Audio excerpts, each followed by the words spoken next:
Tadinho, estamos no ar. Boa tarde, Caraguatatuba. Boa tarde, São Sebastião. Boa tarde, Ubatuba. Boa tarde, Ilhabela. Hoje acho que vai dar certo. Aí estamos esperando um pouco aqui. A Priscila Siqueira participar, né? Deve trazer bastante informação sobre São Sebastião. Aliás, a novidade de São Sebastião é o seguinte: é que o prefeito lá ele foi realmente condenado pelo Tribunal de Justiça, né, por improbidade administrativa, e parece que ele não vai mais ser candidato, né? Talvez também, se fosse candidato, ele seria caçado pelo povo, porque, segundo a opinião do mal agradecido povo de São Sebastião, esse parece que é o pior prefeito de São Sebastião de todos os tempos, né, Ladinho? Agora tem um problema que deve ficar bem claro, né, Pitágoras? Caçado ou não, ele não pode ser candidato à reeleição porque ele já foi reeleito. Ele não vai largar a mamata 9 meses antes para ser candidato a deputado estadual, federal, senador, ou governador do estado, ou presidente da República, né? Ele vai ficar até o final. Então, essa cassação pela justiça é mais simbólica do que outra coisa. Porque se fosse... mas ele pode querer voltar. Aliás, inclusive aqui, Dadinho, eu vi aqui o slogan dele no Instagram, é comovente. Eu acho que esse cara é um injustiçado. Sabe o que está escrito no slogan dele aqui? Olha só que slogan bonito, Dadinho. Um brasileiro... Oi, Priscila Siqueira. Graças a Deus. Meu amigo. Agora nós vamos ter informação do São Sebastião. Priscila, eu estou aqui acusando o seu povo, o povo de São Sebastião, de injustiça. Porque o povo está falando aí que esse prefeito que está aí, esse menininho aqui, o filho mais velho do Antônio Carlos, é um mau prefeito. E agora ele foi cassado pelo Tribunal de Justiça de São Paulo. Mas aqui, Priscila, eu li aqui o Instagram dele. Olha só, vocês são injustos. É o novo São Sebastião. Pelo amor de Deus, me perdoe o Papa pelo seguinte. Mas aqui no Instagram dele, olha que slogan bonito, Priscila. Um brasileiro que trabalha por políticas públicas que melhoram a vida do povo. Olha que coisa bonita, não? Que romântico, né? O Pitágoras, eu acho que eu gostaria de propor uma coisa um pouco diferente. Eu gostaria de ver a professora Priscila, nos dar uma aula de cidadania sobre São Sebastião. Vamos deixar o espaço para ela e vamos apenas, eu acho que ver e ouvir e de vez em quando fazer umas perguntinhas. Mas eu acho que para nós enriquecermos esse momento nosso, vamos dar o espaço que ela precisar. Então, hoje eu estou aqui apresentando, né, essa jovem de 83 anos, só de jornalismo, né? 82, mas eu com um de jornalismo, 83. Então, a Priscila Siqueira, hoje ela conseguiu entrar, e se Deus quiser, ela vai aqui tomar parte aqui no nosso Jornal da Tosse, trazendo as informações de São Sebastião. Pera, Dadinho. Trazendo informação de São Sebastião. Você já está falando demais, porque idade das mocinhas a gente não fala. Então, a Priscila Siqueira, a partir de hoje, faz parte do Jornal da Tosse. Com o ingresso da Priscila Siqueira no nosso Jornal da Tosse, somado as idades aqui, vai dar 450 anos, mais ou menos, de história e experiência. Então, Priscila, fale um pouco aí como que anda e como que andou São Sebastião, né? Passado, presente e futuro. Porque nós estamos numa fase ultra negativa. Eu acho que São Sebastião nunca teve tanto dinheiro e nunca foi tão mal administrado em todos, pelo menos os 60 anos que você está em São Sebastião, não é isso? É isso. A gente chegou aqui, meu marido e eu, com um grupo de paramédicos e médicos, para trabalhar, para tocar o Hospital de São Sebastião. Aliás, hoje eu vi no WhatsApp que o hospital foi inaugurado pelo Adhemar de Barros. Isso não é bem verdade, porque, na realidade, esse hospital terminou de construir e foi equipado no governo de Carvalho Pinto. E ele do Carvalho Pinto? Ele foi inaugurado pelo Carvalho Pinto. Quando chegou o Adhemar, que Adhemar o sucedeu na eleição, né?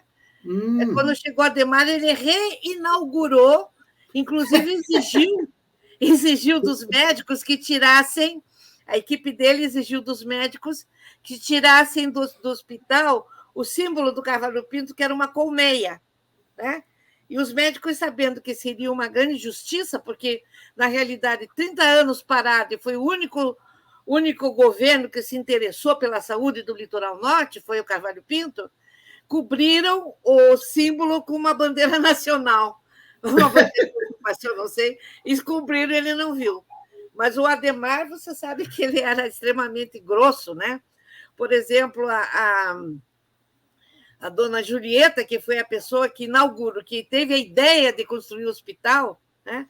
Ela chegou lá toda emocionada com o papel assim, ia falar algumas palavras, dar um discurso de inauguração. Ele puxou o discurso e falou assim: daqui que eu leio em casa. E não deixou a mulher falar nada, né? Esse era o Adhemar de Barros, né? Esse era o Adhemar de Barros. Fumando o tempo todo, né? O médico fumando, porque ele era médico, né? Mas, enfim, é isso aí. Eu só queria esclarecer, porque o que é de verdade é de verdade. Quem inaugurou, quem construiu, quem equipou esse hospital foi o governo de Carvalho Pinto, que era um governo extremamente sério, né? O Adhemar já tinha casa em São Sebastião, Priscila? Ele já tinha casa. Ele era frequentador de São Sebastião? Não, mas a filha dele, Ele não, a filha dele. Ele já tinha aquele palacete ali no São Francisco, né?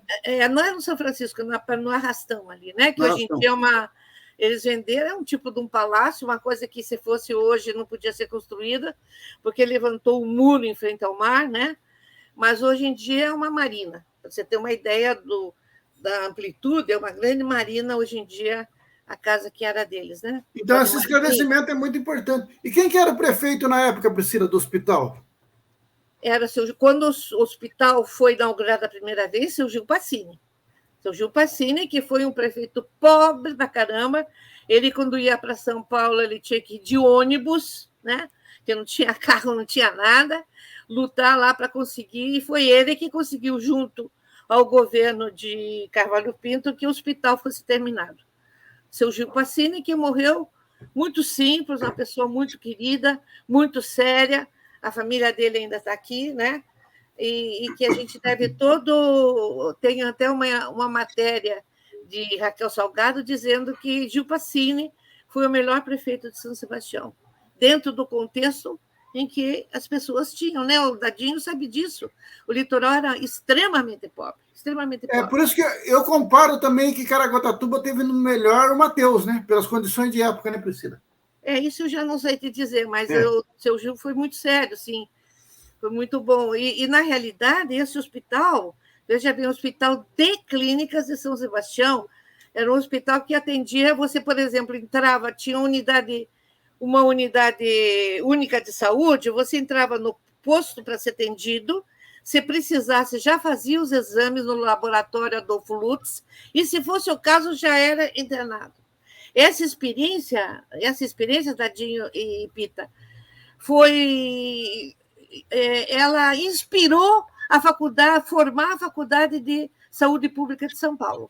O pessoal da Faculdade de Saúde Pública de São Paulo vinha muito aqui, né? Porque na época a gente era muito jovem, né? Então conhecia aquela turma toda, nós tínhamos sido de Ação Católica, um conhecia o outro, e esse pessoal do Hospital da Saúde Pública vinha muito aqui e viu a experiência que foi feita aqui.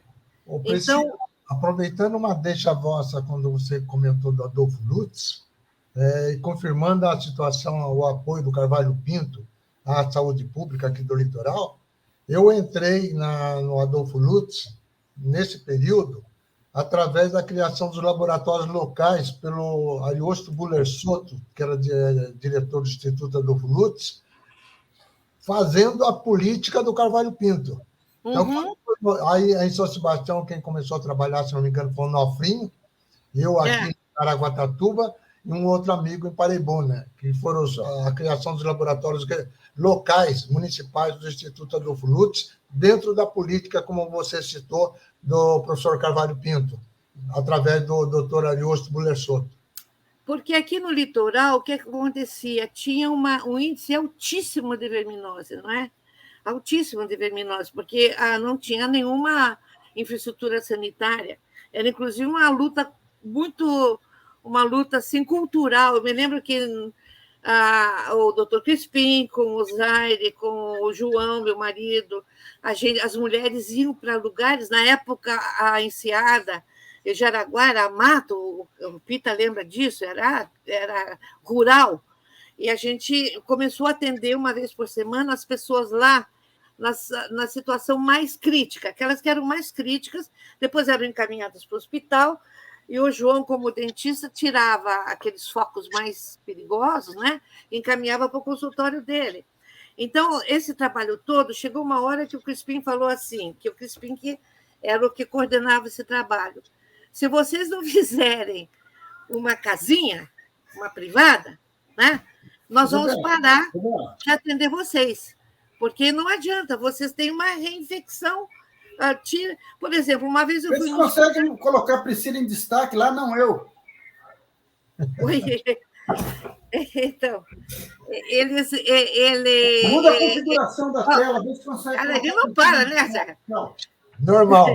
Então, eu me lembro que eu estava uma vez no hospital com a dona Dalila, que era uma pessoa maravilhosa que cuidava das crianças. Você veja bem, tão dedicada, que teve uma época que o hospital não tinha dinheiro, porque não tinha INSS, né? Não tinha dinheiro para pagar os funcionários. Ela trabalhou de graça. Ela trabalhou de graça com as crianças. E eu cheguei lá, ela estava tomando sol com aquela criançadinha toda, todo mundo assim, muito abatido, muito branquinho, muito... E uma bonita. Eu falei, nossa, que linda que está essa criança. E ela falou, morro de dó dela, porque ela está de alta, ela já vai embora para casa. Eu falei, mas não é bom? Assim, não, já é a terceira vez que ela volta. Ela vai, se reinfesta, volta outra vez com uma anemia profunda, né? E assim ia. Então, nesse ponto, o Crispim foi radical. Ou fazem a tal da casinha, ou não atendemos mais, que era uma forma de pressionar as pessoas para ter mais higiene, né? Aí foi muito gozado, que até a dona Aparecida, né? Que era conhecida nossa, fomos fazer a investigação das casinhas, muitas, bonitas. Priscila, só quero lembrar de novo para você que a dona Aparecida, que você fala tanto, é conhecida no Jaraguá como Dita do Lino, viu? Então, a Dita do Lino... Eu fui da família lá um tempo. Então, ela tinha as casas até de alvenaria, fizeram, sabe? Limpinhas, arrumadinhas. Aí ele perguntou, mas meus amigos, vocês não usam a casinha? Ah, não! A gente não vai sujar. A gente não vai sujar. O senhor falou que tinha que fazer a casinha. Nós fizemos, mas sujar a gente não suja. Entende como era difícil? Não, como é que é a história lá das carças, Priscila? O que tem? A Dita do Lino, o que ela falou lá quando você falou que era obrigada a fazer a fossa? Uma vez ela estava em casa, desculpe o que eu vou falar, mas eu estava em casa e falei, Dita, por favor, você teve tua filha que quase teve que ser operada porque ela teve um bolo de lombriga, de mais de 400 lombrigas. Entupiu o intestino dela, quase que foi para cirurgia. Algumas crianças iam para cirurgia para tirar o bolo fecal, assim, aquela coisa horrível. Digo, sua filha quase morreu, Cida, pelo amor de Deus, usa a casinha, faça a casinha. Ela olhou assim para mim, dona Priscila, a senhora me desculpe, mas o que tem que ver o cu com as carças?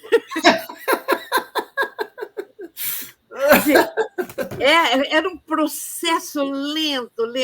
Outro processo também, que foi muito interessante, crianças que nasciam lindas, 4 quilos, sabe?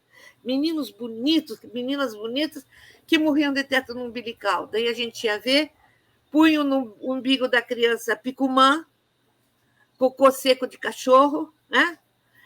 Borra de café, e a criança se contaminava e tinha um tétano umbilical. Então, foi um trabalho, porque o trabalho cultural é muito mais lento que o econômico, né? você explicar, mostrar, né? Como tinha caras que diziam assim, tem uma cobra, dona Priscila, que vai no seio da mulher e mama no peito e dá o rabo para a criança, por isso que ela fica assim tão magra. Porque quem mama o leite da mãe é a cobra. E a criança... Caramba, você lembrou disso aí do Arco da Velha, essa história? É verdade. Mas é por isso que ela está desse jeito, dona Priscila, sabe? Então, foi todo um trabalho magnífico, muito bonito, graças a Deus, né? Que é pena que a gente vê na hoje. A gente precisa lembrar também do grupo de vocês, né? O Escada, né? Que era o diretor da Adolfo Lutz. Era o Escada que trabalhava com anestesia e ele fez um curso de saúde pública e trabalhava no Adolfo Lutz, ele era coordenador do laboratório, né? O Escada, o Zari, que era cirurgião e era o obstetra, a Elisa, obstetra ginecologista, o Álvaro, que era pediatra. Foi uma época, assim, de muito... O Zaire Rezende. O Zaire Rezende, que eu falei que... Opa, sumiu. Não, tá normal, Priscila. Eu não Pode continuar falando, você está se sendo vocês vista. estão me vendo, tá bom. Então, foi uma época muito bonita, porque a gente tinha... Era uma época em que a gente tinha a juventude, tinha assim, um ideal muito grande de mudar esse país, né? O ideal, no caso nosso, porque a gente era cristão, né? Mudar era uma religião que não é uma religião completamente uma gaveta, né? Aos domingos você vai na missa, vai na sessão espírita, vai no culto, vai no santo se quiser ir, no candomblé, mas fecha ali e pronto. Não. Se você acredita numa divindade, como diz João, o apóstolo João, que você não vê e não se importa com o sofrimento daquele que você vê, você é um hipócrita e um mentiroso, né? E é isso mesmo, né? A gente vê muita hipocrisia, né? Deus acima de tudo, né? Quando Deus está no meio de nós, e na realidade, tirando dinheiro de pesquisa, dizendo que a vacina é uma idiotice, falando que quem se vacinar vai virar jacaré, eu sou uma jacaré, né? Sabe, a religião tem que ser envolvida na vida de você. E a vida de você é olhar o Deus que está no meu irmão. Se eu não respeito o meu irmão, seja ele um cara igual a mim, ou seja ele um caído na rua, somos todos um. E somos todos seres humanos, filhos de Deus. Quer dizer, era essa a nossa... O que nos motivava. E que falo francamente para vocês me conhecem, Tadinho foi meu aluno, o Pita é meu colega há 500 anos, né? É o que motiva. Eu acho que nós temos que fazer com que o mundo seja melhor. O que conta não é o rito da igreja, o que conta é a luta pelo reino de Deus e sua justiça no mundo. Todo mundo esquece esse outro pedaço. Sem justiça não tem amor, não tem respeito, não tem nada. A justiça é fundamental. Não é que todo mundo seja igual, mas que todo mundo, na sua diversidade, tenha as mesmas condições de vida, de saúde, educação, lazer, moradia. É isso, é tão simples, pá. Bom, falei demais já. Não. Para mim, Priscila, a cidadania, a justiça, é o pilar mestre da cidadania. Claro.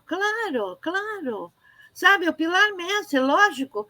Então, você falou aqui de São Sebastião, me deixa muito triste aqui quando você vê que uma prefeitura que tem 1 bilhão e 200 milhões de reais, que é pequena, nós não somos uma metrópole, temos o quê? No máximo 120 mil habitantes, se tiver, né? Claro que tem os turistas, mas turistas não são moradores, né? Você gasta 5 milhões de reais numa iluminação, ótimo, a Rua da Praia ficou muito bonita, mas, meu Deus do céu, 5 milhões de reais e não tem dinheiro para uma entidade que trabalha com crianças autistas, sendo que São Sebastião tem mais de 50 crianças autistas, né? E atende também Ilhabela. Sabe o que é você ter um filho autista? Pô, cara, abra o coração, abra seu sentimento para o outro, e a prefeitura só diz amém porque o prefeito fala, né? Você tem um trabalho, por exemplo, como a Ames, que há anos vem trabalhando, há 40 anos, ele dava R$17.500 por mês, isso ele contou, porque tem a casa, como é que é a Casa Poderosa? O que a Casa Poderosa está fazendo? Nada, nada. O que o Conselho da Condição Feminina, não feminina fala, não está fazendo nada. Quantas coisas aconteceram, morte de mulheres, né? Estupro de criança, e não teve uma manifestação do pessoal que é ligado à prefeitura, porque, na realidade, ele dá emprego. Né? A grande empregadora da nossa... Antigamente, aqui não se tinha a Petrobras, tinha a Confrio e tinha a prefeitura. Hoje, a grande empregadora do município é a prefeitura. Então, se não é meu marido, é o meu irmão, é a minha avó, é a minha tia, e aí a gente não fala nada. Cara, não pode ser assim, não é mesmo? Não pode. A cidadania exige que você lute não só pelos seus direitos, mas pelos direitos dos outros também, né? Por exemplo, não dá dinheiro para a comunidade que trabalha com drogado, com as famílias dos drogados, e hoje a classe alta está cheia de drogado. Ele não lembra disso? Não é? Então, meu Jesus do céu, é tão pouco que precisa, mas isso é política pública. E onde é que está essa política pública que ele diz que faz? Não? O próprio nome Poderosa lembra esse discurso da celebridade, né? O próprio nome Poderosa não tem nada a ver com né, eu acho que ali foi até inteligente. Poder rosa, né? Poder rosa, que é o poder da mulher, teoricamente, né? Isso eu não discuto, né? Eu acho que foi até uma sacada muito interessante. Mas, meu Deus, podemos trabalhar juntos? Se elas vão trabalhar, ótimo. Quanto mais políticas públicas tiverem, melhor é. Ótimo, vamos trabalhar junto. Por exemplo, a Costa Sul não tem nada. Por que não ir para a Costa Sul? Por que não ir para a Costa Norte? A gente tem aqui no centro da cidade. Cada mulher que a gente atende da Costa Sul, ela teve que pegar um ônibus, às vezes quase sem dinheiro, ela deixou de comer para pegar esse ônibus para vir aqui. Por que não podemos ter uma ajuda para abrir alguma coisa na Costa Sul, em Boiçucanga, em Marizias? Um grande contingente de mulheres atendidas por nós é da Costa Sul, sabe? É que a gente sozinho não tem perna para ir até lá. Mas a prefeitura dando apoio com as suas políticas públicas, podia muito bem, isso é facílimo para eles. Né? Quem gasta 5 milhões de luzinha pode muito bem fazer isso. Priscila, é importante só lembrar aí para o pessoal de Caraguatatuba, né, eu gosto sempre de fazer questão de lembrar, que tem alguém ainda que esquece das coisas, né?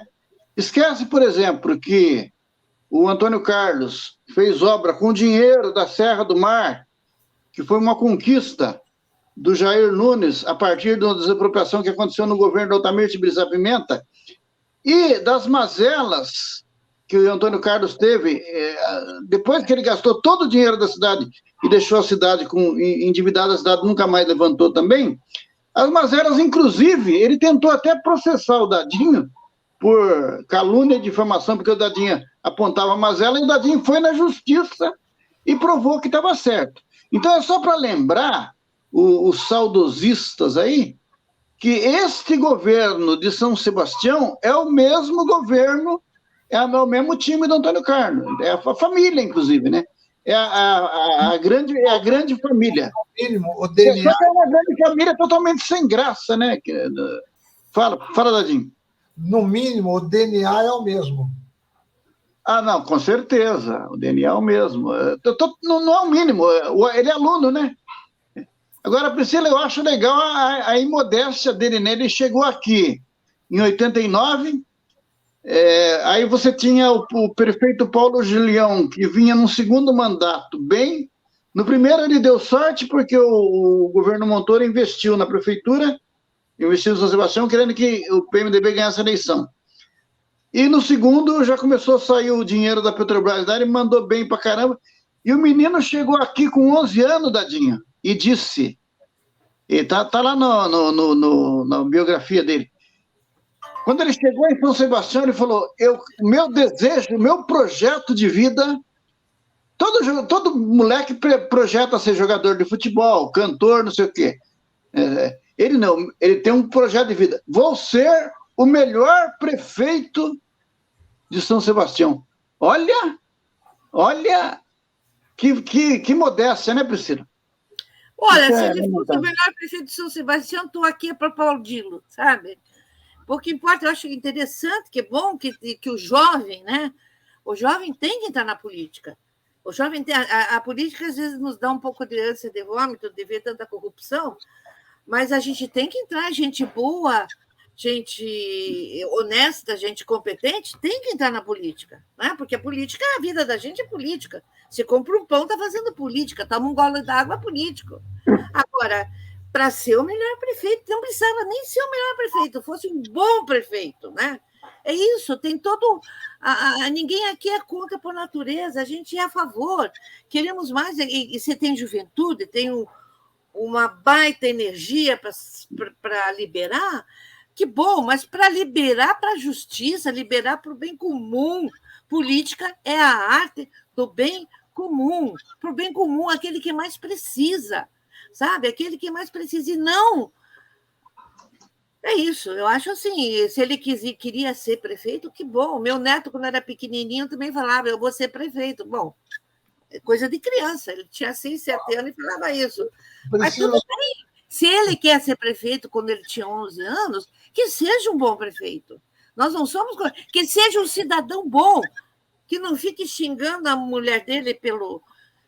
Bom, chega. Tá bom. Em público. Priscila, um dos valores da cidadania, certo, é a qualidade de vida. A qualidade de vida, né? Eu tenho o costume de dizer que, para mim, as prioridades é a saúde pública, né? Aí entra a educação, entra os demais. Para mim, se a pessoa não tiver saúde, nada faz. Mas eu gostaria que você falasse de uma outra coisa relacionada mais ou menos à saúde, ou bastante à saúde. O teu trabalho, principalmente junto à Igreja Católica, a respeito das mulheres, da mulher que está na rua, das crianças, das meninas que estão indo para a rua. Eu sei que o seu trabalho é um trabalho muito intenso, muito forte. Eu gostaria que você falasse alguma coisa sobre isso. Bom, meu querido, é o seguinte, eu tenho uma história, 82 anos, eu quase sei, né, cara? Tem muito tempo, muita coisa para contar. Eu comecei isso quando eu estava morando em Lucélia, com a nossa equipe estava em Lucélia, em que Lucélia é uma cidade da Alta Paulista que tem até hoje uma zona de prostituição muito grande, que atende toda a região, né?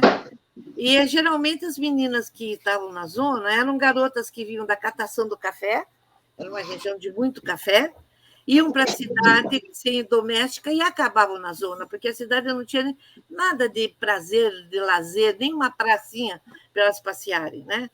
E o prefeito da cidade incentivava por conta do INSS, que dava lucro para ele, né? Dava lucro para ele, né? Infelizmente é isso assim, como diz o Darcy Ribeiro, o nosso processo civilizatório não está baseado na pessoa humana, está baseado no lucro. Você dá lucro, tudo bem.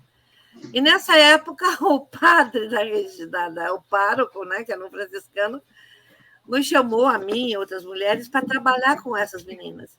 Na Associação de Santa Zita, que era uma Zita, sei lá, que era a padroeira das empregadas domésticas. E nós começamos a fazer um trabalho de resgate, de profissionalização das meninas, de prevenção, para elas não... Se você é uma empregada mais eficiente, se você sabe cozinhar melhor, se você cuida melhor do filho da sua patroa, se você sabe limpar uma casa melhor, obviamente você deve receber mais. E isso foi considerado, veja bem, começo do século de 60, Cuba, 59, tinha feito a Revolução Cubana, tudo que você falasse de social, que você vai cuidar do pobre, era, né, como até hoje. É o fenômeno do comunismo que você nem sabe de onde vem, né? E assim a gente veio para São Sebastião. E aqui o padre Davi, que era um padre espiritano, ele era irlandês, chamou também a gente para trabalhar, porque O que aconteceu? As meninas da zona, e na época da Zona Internacional da Criança, eu fiz uma matéria que o Estadão não quis publicar, porque achou muito forte, que eu mostrava pelo juiz de menor, doutor Manuel, o doutor Manuel aqui, eu não me lembro. Manuel Lima Júnior. Isso aí. Ele mostrava que tinham crianças que nem tinham menstruado e estavam na zona de prostituição de São Sebastião. Isso daí em 1960 e pouco, Priscila, década de 60 e pouco. O que acontecia? As prostitutas ficavam na Rua da Praia. Ficavam na Rua da Praia, no canto, perto ali da Receita Federal. Aí o que o prefeito nomeado, né? Não era prefeito, ele era o Décio Galvão, arrumou uma rua, que a gente chamava Rua da Lama, porque quando chovia era lama só, e colocou, que é errado isso, mas na época era ditadura militar, que você vai fazer? Colocou as meninas todas, entre aspas, batalhando nessa zona. E elas, no começo, nem deixavam elas sair de lá. Foi uma briga, porque ela é cidadã brasileira, tem direito, não fazendo nada, ela pode ir para onde ela quiser. Ela é cidadã brasileira. Né? E aí nós começamos um trabalho. Veja bem, não é tanto um trabalho de tirar a menina da zona, porque você tem emprego para dar para ela? Não tem, é difícil. Eu tinha uma menina que chegou para mim e falou: pelo amor de Deus, não precisa me arranjar qualquer emprego, que eu não aguento mais essa vida. Eu tinha uma amiga, uma senhora da cidade, que estava precisando de empregada. E eu cheguei para ela e falei: garota, é o seguinte, eu tenho uma garota lá na zona, eu sei que ela não tem doença venérea, ela está muito bem, ela é uma pessoa muito caprichosa, ela vai ser empregada doméstica perfeita, ela vai te ajudar e você ajuda ela. A resposta que essa criatura me deu: não vou pôr cabra para cuidar da minha horta. Deus! Eu fiquei escandalizada, porque na realidade ela era uma cabra também. Quem era a horta? O marido dela? Sabe? Ainda tem outra menina que a gente conseguiu um emprego numa farmácia. Ela atendia na farmácia. Uma associação de mulheres da igreja, da paróquia de São Sebastião, senhoras da sociedade, foram lá e falaram para o dono para o dono da farmácia: se você, era uma farmácia que tinha na Rua da Praia, se você continuar com essa empregada, nós nunca mais vamos comprar aqui. Ele teve que mandar ela embora. Você veja como é, não é? Quem faz a menina prostituta some, ela fica puta pro resto da vida. Né? E o filho é um filho da puta. Né? Na realidade, a gente sabe que a maioria delas foi estuprada por parentes, às vezes pelo pai, quando era criança. Né? Ela veio uma história triste e nós a julgamos. Não é à toa que o Evangelho fala: as prostitutas os precederão no reino dos céus, que é, inclusive, uma tradução do aramaico bem amolecida no grego, porque as prostitutas pegarão seus lugares no reino dos céus. Quem sabe da vida delas sabe o que é ser uma puta, sofre pra caramba. Né? Uma vez, quando estava ainda, o João era prefeito, que eu estava lá na primeira-dama, né? Aquela bobeira lá, chegou uma garota que eu conhecia, com a cara inchada, assim, um dente enorme, infeccionado. A gente sabe a dor que dá. Dona Priscila, pelo amor de Deus, não aguento mais de dor. O setor de odontologia da prefeitura era assim do lado do centro social, né? do fundo social. Eu a levei no dentista e falei para ele: ela tem AIDS, eu sei que ela tem AIDS. Eu tinha que dizer, porque ele ia cuidar dela. Ela tem AIDS e está com essa infecção muito grande, mas será que você pode ajudar? Ele abriu o canal, saiu aquela pulsarada toda, passou o antibiótico, a gente comprou remédio para ela do antibiótico, depois ela volta aqui para a gente terminar o tratamento, mas do jeito que está eu não posso fechar, eu tenho que primeiro tratar a infecção. Tudo bem, certo. Botei ela no meu carrinho velho, fui lá levar lá na zona, né, e falei para ela assim: filha, agora eu não vai trabalhar hoje, né? Fica em casa, toma um chá quente, dorme, tá chovendo pra caramba, dorme, fica em casa, filha, descansa essa noite. Ela olhou para mim com lágrimas nos olhos e disse assim: se eu não trabalhar essa noite, amanhã meu filho não tem o que comer. Tá? É isso. Priscila, O homem que vai procurá-la à noite, de dia, joga pedra nela. justamente. Joga pedra nela. Joga pedra no Geni. Joga pedra na Geni. Só que ficou um fato histórico engraçado. Até eu quero fazer um parênteses, eu já disse isso para você, que comparativamente com os últimos prefeitos que têm aparecido aí por São Sebastião, né? Principalmente o atual, então o Décio Galvão hoje é um prefeito respeitabilíssimo, né? Diante de tudo que tem se visto por aí. Mas o que ficou interessante é que o Caiçara é muito gozador, né? E a área da prostituição para a qual o prefeito Décio Galvão, o bairro, ficou nomeado com o nome dele, né? É Vila Galvão, né? É Vila Galvão. Vila Galvão. Triste marca. Então, Priscila, como é que está? Então, o que precisa ser feito agora é uma coisa interessante. Você falou que, bom, na década de 60, o problema do Brasil era o Jeca Tatu, né? O Jeca Tatu porque era o cara, o caiçara, o caipira cheio de vermes, e essa uva, né? E essa uva, que eram os dois problemas do Brasil. Então, aí teve que fazer um trabalho de conscientização para combater a verminose. Então, o nosso trabalho aqui e agora é esse aí mesmo também. É de fazer o mal agora é a desinformação política, é a corrupção eleitoral. Porque nós estamos vivendo agora o quê? Um coronelismo de mercado. Você tem aí o pior prefeito de São Sebastião, que não pode andar na rua sozinho, assim como o prefeito de Caraguatatuba não pode andar na rua sozinho, não é? Precisa ter guarda-costa. E você tem, em nível de popularidade, o pior governador em nível de popularidade do estado de São Paulo. E administrativamente também falando assim, também o é. E aí esses caras saem candidato e ganham a eleição, porque é o coronelismo de mercado. É a decisão do voto através do dinheiro. Então nós precisamos realmente mudar isso daí. Eu acho que o pessoal, tudo bem, pega no dia da eleição, pega o dinheiro que o candidato te dá e vota contra, pô. Não é isso? Não é esse o trabalho, Priscila, porque realmente você... Olha, hoje, por exemplo, o Dadinho, o Zé Dentista, o Avelar, o João Siqueira, o Zangado, não teriam 100 votos. Não teriam 100 votos. Porque, infelizmente, a eleição está sendo decidida por outra forma. E aí, você tem o quê? Uma cidade igual São Sebastião, bilionária. Bilionária. O mais conhecido prefeito do Brasil é o Sérgio Meneghelli, lá do Espírito Santo. Mas o que eu observei? Se você pesquisa, você vê que a maioria, Priscila, olha, eu creio que uns 60% ou 70% das cidades brasileiras, com 100 mil habitantes, o orçamento delas, em média, é 400 milhões. E você tem 70% ou 80% de prefeitos onde a cidade funciona. O mais popular deles é o Sérgio Meneghelli. Qual que é o tamanho de Colatina?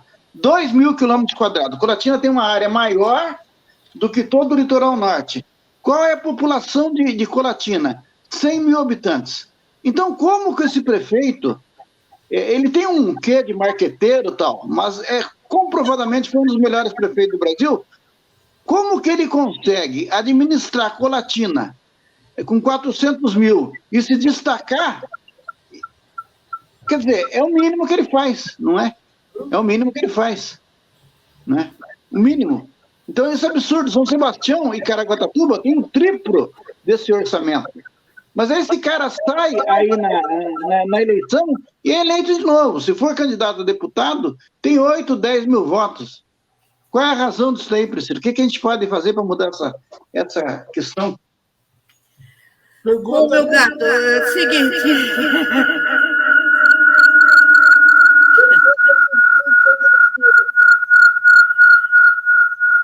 Bom, na realidade, a gente teve um retrocesso terrível político, né? Político. Eu sou uma pessoa...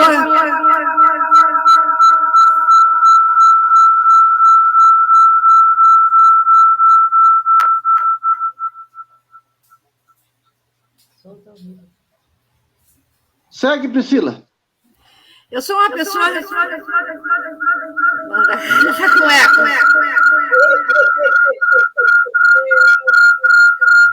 Tem algum computador ligado, outra coisa ligada aí, celular, alguma coisa? Não, tem nada.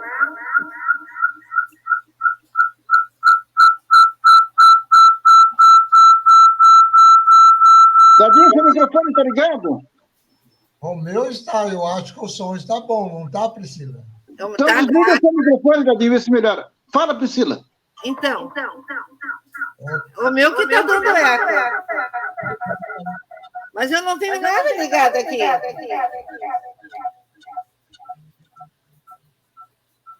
Davi, desliga seu microfone, vê se melhora, que eu vou desligar o meu aqui também. Ok. Eu acho que é um sinal para eu calar a boca.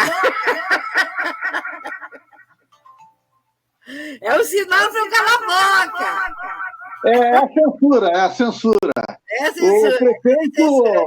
O prefeito, autoridade autoritária, ele controla tudo, até o sinal da internet aí, né?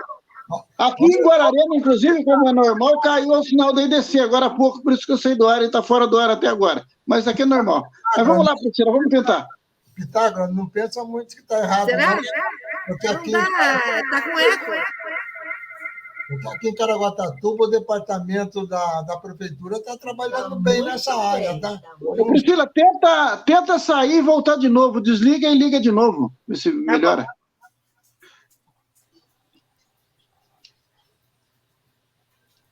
Então, Dadinho. Então, hoje nós temos aí, então, de novo, agora o time está completo aí com o São Sebastião, né?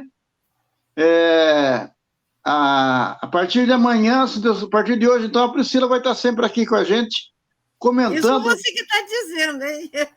Se Deus quiser, né, Priscila? Se Deus quiser. Mas melhorou. Ô, Priscila, inclusive fica o seguinte, você fica aberto para você trazer pessoas para entrevistar também. Tá certo? Por falar nisso, eu quero fazer uma surpresa para a Priscila. A aluna dela, olha lá. Oi, tudo bom? A minha linda Madalena! Tudo bom, meu amor? Tudo jóia, minha querida. Essa foi das suas melhores alunas, né, Priscila? A teoria e a prática. Fala, Madalena! Senta aí um pouquinho para conversar com a Priscila. Vou trocar algumas perguntas aí. Ô, Priscila, ele está fazendo uma pergunta para você que é difícil de responder. Não é à toa que deu eco. Muito difícil. Porque essa pergunta que o Pitágoras está fazendo, a gente tinha que fazer uma reforma no Brasil inteiro. Aí que está. Não é Caraguatatuba, São Sebastião, Ilhabela. Ubatuba não sei, porque nem tomo conhecimento, mas é muito difícil. Madalena, eu posso dizer para você uma coisa. Caraguatatuba e São Sebastião, aliás, inclusive porque vem do mesmo grupo, olha, não existe, no Brasil, eu não conheço piores prefeituras do que essa daqui. Isso não existe, Madalena. Então, o que você quer? Você não quer, é evidente que uma proposta de mudança é longo prazo, mas, que tenhamos prefeitos normais. Então, você veja aqui em Guararema, por exemplo, dois exemplos claros. Guararema e São Sebastião. De Ilhabela, tem orçamentos milionários também, mas você vê, minimamente, esse dinheiro chegando no povo. Agora, minha mulher, Priscila, eu fui levar minha sogra em São Sebastião para fazer o tratamento de câncer aí. A Santa Casa de São Sebastião ali estava mais suja que a Praça de Guararema, tá certo? Você ter uma ideia da diferença. Então, o que está acontecendo? O caso de São Sebastião e o caso de Caraguatatuba é muito mais grave, muito pior do que qualquer cidade do Brasil. Porque, Madalena, eu tive pesquisando, e se você rodar por aí, nas cidades do Brasil, deixando de lado um pouco a questão da presidência da República, mas você vê que você tem uns 70%, 80% de municípios que funcionam bem, com pouco dinheiro. É o caso, por exemplo, de Campos do Jordão, que funciona com 165 milhões de orçamento. Então, agora, como que se explica cidades bilionárias? No caso de São Sebastião, por exemplo, você teve a conta de luz, a luz da prefeitura cortada, Priscila. Isso aqui é absurdo. São Sebastião e Caraguatatuba é OR concurso. OR concurso. Olha, o Pitágoras, deixa eu falar uma coisa para você. Eu queria muito dar um tchau para a Priscila. Eu quero um dia entrar e conversar com a Priscila, mas um monte de coisa que ela tentou fazer, inclusive o melhor encontro de mulheres, o único, eu acho, o único do Litoral Norte, foi a Priscila em Caraguatatuba, com quase 200 mulheres participando com ela dentro do Tomás Ribeiro de Lima, para resolver alguns problemas, e fizemos carta. Ela fez, endereçou muitas coisas boas aqui para o litoral, e no fim, entendeu, amor? Então, eu quero um dia, assim, conversar com a Priscila, que eu adoro ela, foi uma excelente professora para mim, minha amiga professora. Foi professora sua de quem mais? Eu fui sua, puxei a sua orelha Foi professora da Madalena, da Vera Peixoto. Na nossa turma toda, porque a gente se formou. Lúcio Preto, Silvio Ferreira. Priscila, você formou bastante político, hein, pô? A maioria dos seus alunos se transformaram em excelentes políticos, pô. O Lúcio Preto largou do professorado e foi para a política. Mas a Mata... Ela tem que ter o maior orgulho de ter uma amiga, aluna, que caçou o prefeito de Caraguatatuba por roubo. Então, está muito bom. Como vereador, eu fui excelente. Então, se não tivermos vereadores bons, meu bem, não vamos ter porra nenhuma na cidade. Nenhuma. Porque não temos nenhum vereador. Priscila, um beijo para você. Tchau, gata. Tchau. Volta amanhã. Então, a Priscila foi a professora do olha só, o Rodoaldo Facchini Swing, mais querido, o Silvio Ferreira, que foi vice-prefeito de Caraguatatuba, e só não foi prefeito, porque ele perdeu a oportunidade em 72, né, Dadinho? O Boneca deu um olé nele. O Silvio Ferreira, o Lúcio Preto, que foi um dos melhores vice-prefeitos de Caraguatatuba, o Lúcio Preto, o Facchini, a esposa do Nélio Carvalho, não é? E lá o prefeito de Ubatuba, e a Vera, inclusive, que foi excelente vereadora também, o Dadinho pode testemunhar isso daí, e a Vera que era a grande capa eleitoral do Dúlio, né, Dadinho? Quem que era bom de voto ali da dupla? Outra aluna da Priscila lá de Ubatuba é a avó do campeão mundial de um dos campeões mundiais de surf brasileiro, a Marilena. A Maria Helena, que é avó do Filipinho Toledo, isso mesmo. É aluna também lá do normal. Uhum. Não, o nosso curso normal era muito bom, né, Dadinho? A gente sempre mostrava o seguinte, naquela época, veja bem, era uma pirâmide, né? Então, de 100 crianças que entravam no primeiro ano, só 2 faziam universidade. Era piramidal, né? E quantas que não entravam? Então, eu sempre coloquei para eles, nós que estamos sentados com uma bundinha aqui, numa cadeira de estudo, temos uma obrigação com o gari, com a empregada doméstica, com o vendedor, que está pagando o imposto para a gente estudar. Então, você tem um compromisso, isso que eu acredito. Nós temos um compromisso, não foi de graça. Alguém pagou para a gente. Se você leu tantos livros, se você ouviu tantas músicas, se você tem chance de refletir, porque alguém te deu chance de você fazer isso. Então, você tem uma obrigação com aquele cara que está caído na rua, aquele nóia, que você... É tão gozado quando eu vejo assim a pessoa dizer, está pedindo esmola, eu estou precisando de um auxiliar de jardineiro e não vai lá em casa. Eu virei para a pessoa, você contrataria esse cara para entrar na sua casa como ajudante de jardineiro? Não contrataria, vamos ser francos, sabe? É o preconceito dessa elite idiota que nós temos, né? Que acha que é melhor que os outros. Não, é a porofobia, né, Priscila? Você escreveu um artigo sobre isso, é bom que você fale um pouco, que você tem notado, e todo mundo tem notado, um aumento de moradores de rua no litoral norte. Né? Nesse governo agora estourou. São Paulo está com 35 mil gente na rua. Na verdade, você tem os três níveis, né, Priscila? 3 níveis que detestam o povo, que é o Bolsonaro, o Dória, são 3 níveis iguais, são os bolsodórias, né? Eu fico tão triste, sabe por quê? Minha filha mora perto do metrô Ana Rosa, em São Paulo. Ali virou só tem barraca. Alguns deles, inclusive, ficam perto do supermercado Pão de Açúcar, porque lá eles podem usar o banheiro, né? Graças a Deus eles deixam. Pois muito bem. Minha filha contou, e ali, assim, sai uma menininha da barraca de uniforme para ir para a escola, para o grupo escolar. São famílias, né? Assim, o homem falou para mim, dona, sabe o que acontece? Eu tinha emprego, hoje eu não tenho, não posso pagar aluguel, tive que vir para a rua. Então, mudou o perfil do cara que está na rua. É uma família inteira, avô, vó, tio, parará, né? Não é mais aquele cara drogado, entendeu? Tem também. Não é mais um mendigo, né? A faixa etária diminuiu. Pois então. E aí, a minha filha contou uma coisa que ela até chorou. Ela foi jantar na casa do irmão, que é perto, né? E eles chegaram em casa, o meu filho, Paulo, levou-a de carro até em casa e passou por lá. Isso, 1h da manhã, estava um caminhão-pipa jogando água em cima das barracas.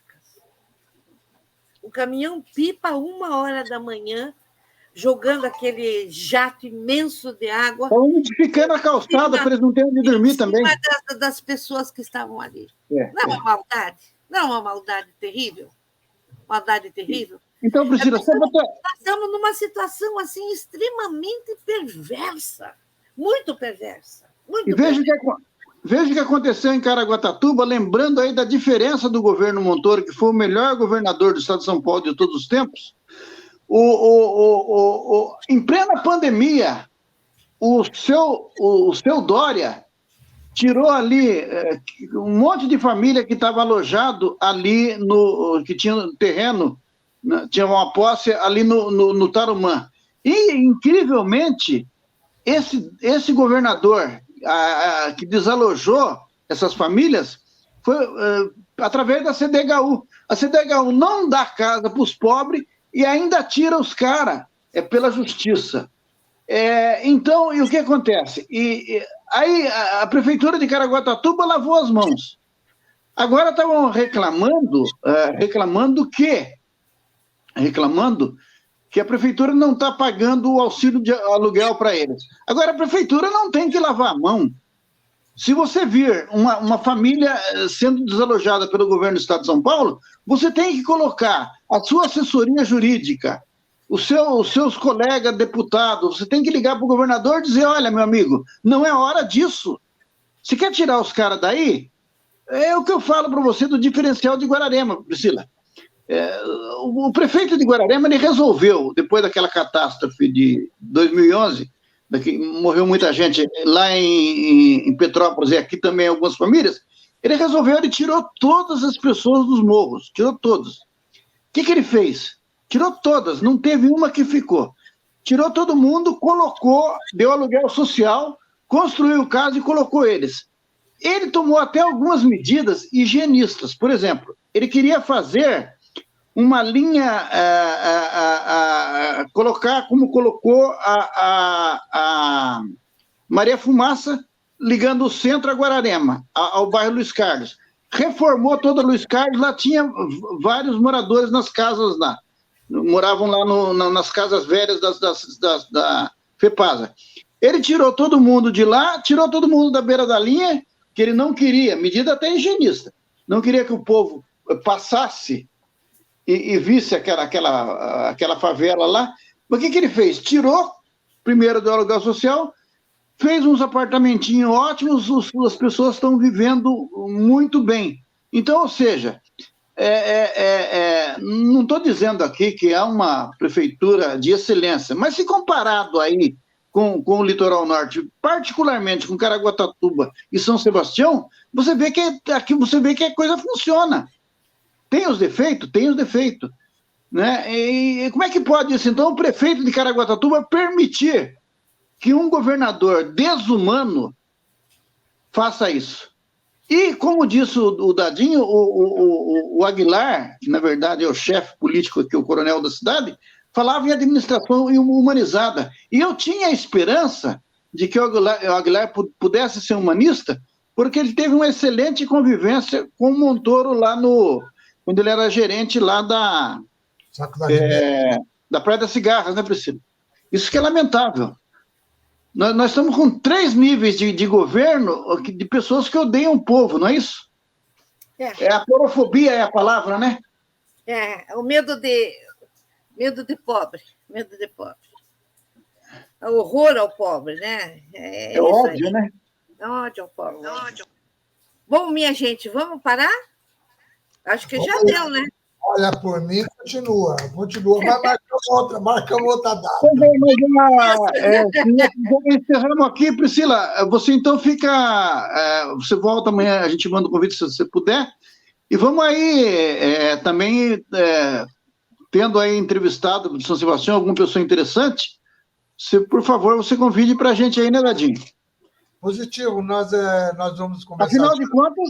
Começar agora a fazer um trabalho muito grande a respeito, tentando resgatar a soberania do Brasil, principalmente voltada à Petrobras, com o doutor João, mando um abração para ele, que o doutor João está presente numa diretoria da PCP, de aposentados com a Petrobras como eu. Nós vamos tentar fazer a comunidade ir para a rua defendendo a soberania brasileira, a cidadania brasileira. Um abração para você, Priscila, um abração para o doutor João. Felicidades para todos vocês. Obrigada, minha gente, obrigada, viu? É um prazer sempre estar com vocês. Apesar da gente falar muito, né? O Pita e eu falamos muito, né? Mas, é muito bom. Eu falo muito, você fala o correto. A Priscila também é a nossa mestra proeira aqui da Cancioneiro Caiçara, né? E o Dadinho é o sub, né? Então, Priscila, se Deus quiser, amanhã você... Não me gosto de ficar subordinado a uma cidadã dessa. Aqui é matriarcado, né, cara? Bom, você já tem a Madalena do teu lado, então pronto. Pois é, mas o Dadinho está rodeado de alunos aí da Priscila, que é a Madalena e o Valdo. Então, amanhã, Priscila, nós voltamos... E vamos ver se a gente consegue amanhã, quem sabe, fazer uma entrevista aí com o doutor João, ver se pode marcar um dia. Com ele. Tá bom. Tá bom? Um grande abraço. Então, voltamos amanhã com novas histórias aí de São Sebastião agora, reforçado o nosso quadro aí, né? Tá bom, meus queridos. Tudo de bom. Um grande abraço, Priscila. Obrigado a todos aí. Tchau. Valeu, Dadinho. Hoje realizou o nosso projeto completo, né? Falta só os vizinhos. De Ubatuba, que está convidado também, não respondeu até agora. Um abraço, tchau. Falou, tchau.